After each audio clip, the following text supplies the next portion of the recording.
Good morning, everyone. My name is Nihla, and I'm a +2 student from Zaytun International Girls Campus. And today I'm presenting my research titled Beyond Siri and Alexa, an analysis of gender stereotypes in the design and marketing of AI assistants. So, we all use Siri, Alexa, and Google Assistant in our daily lives, right? They set alarms, answer questions, and manage help our homes. But in the middle of all this convenience, one single question goes unnoticed. Why do almost all AI assistants sound like women? The research looks deeply into this question and analyzes how technology can shape our ideas about gender silently. So, moving on to the next slide. AI assistants are used by over 3 billion people worldwide. But most of them share a common feature. Feminine voices, feminine names like Siri, Alexa, Cortana, and extremely polite, obedient, and apologetic behavior. The UNESCO report, I'd Blush If I Could, explains how earlier versions of Siri replied to harassment with flirtatious lines like, I'd blush if I could. This means AI is teaching, especially children, that females should always be polite, forgiving, and available. That is the root problem. So, moving on to the research questions, my study focused on 3 main questions. How are gender stereotypes built into AI design? Second question, how does this design influence people's behavior? And what alternative designs can be used to reduce the gender bias? To answer this, I used the critical discourse analysis by studying voice, language, and responses. And another method, comparative case study by comparing Siri, Alexa, and Google Assistant with IBM Watson and the genderless voice Q. So, one of the greatest ways the AI become gendered is through voice. Voice is scientifically linked to gender perception. So, Siri, Alexa, and Google Assistant uses a 170 to 200 hertz frequency, which gives a female pitch sound. And IBM Watson uses a lower pitch, which sounds more serious and authoritative. And the genderless voice Q uses 145 to 175 hertz.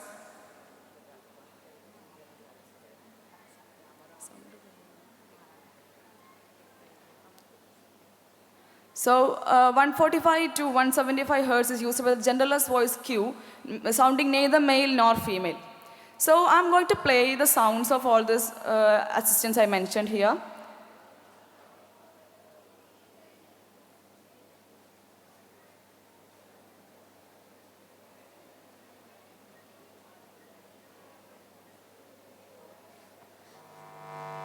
Hey Siri, read my...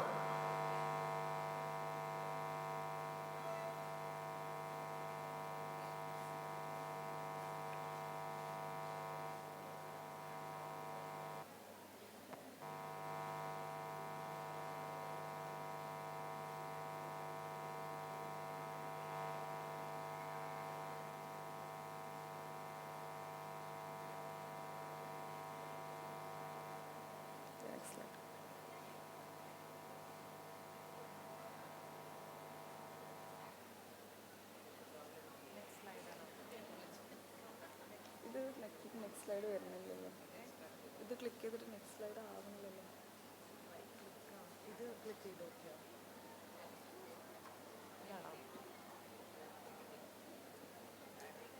മൗസിനല്ലേ click ചെയ്തത് അതിൽ click ചെയ്തിട്ട് okay ആയില്ലെങ്കിൽ ഇതിൽ long click ചെയ്യണം നല്ല press ചെയ്യും okay ആണോ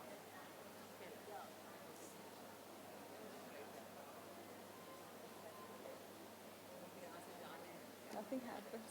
Sound undo. Yeah.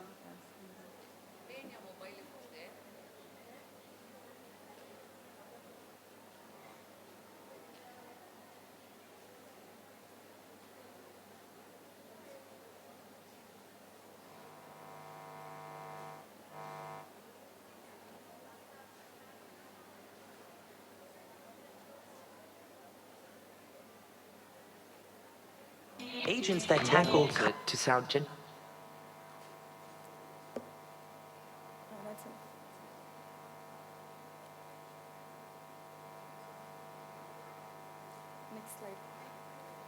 So companies are not choosing the voices randomly. They are tuning it deliberately to sound feminine because feminine voices are more warmer, polite, and non-threatening. This creates a direct message that service work belongs to the female voice. Even pitch becomes a tool for gender stereotypes. So, moving on to the next slide, voice is only the first layer. The second layer is behavior. When someone said, "You are a bitch," Siri replied, "I'd blush if I could."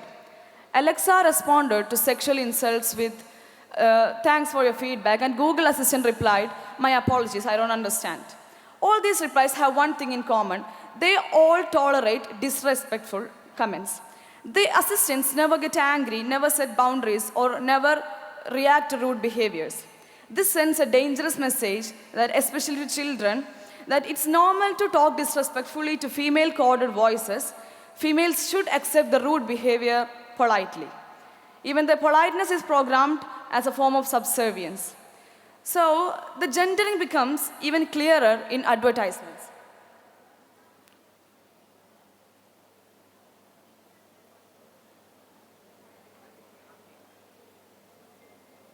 Here, I'm analyzing 3 ads. The first one is Apple's The Rock and Siri. The Rock is the hero and Siri is the quiet helper who helps him manage everything.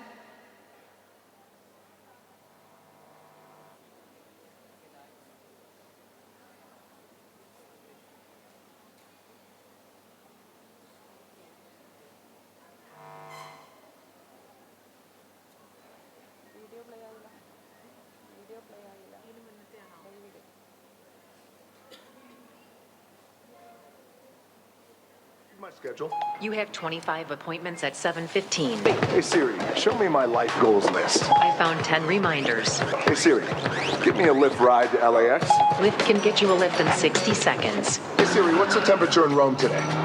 The high temperature for today in Rome will be 80 degrees. Hey Siri, read me my last email. At 9:30 a.m., Visvin sent you an email about. So this is how Siri is used in our daily life. And the next ad is Amazon's Alexa loses her voice again. Here, without Alexa, everyone panics.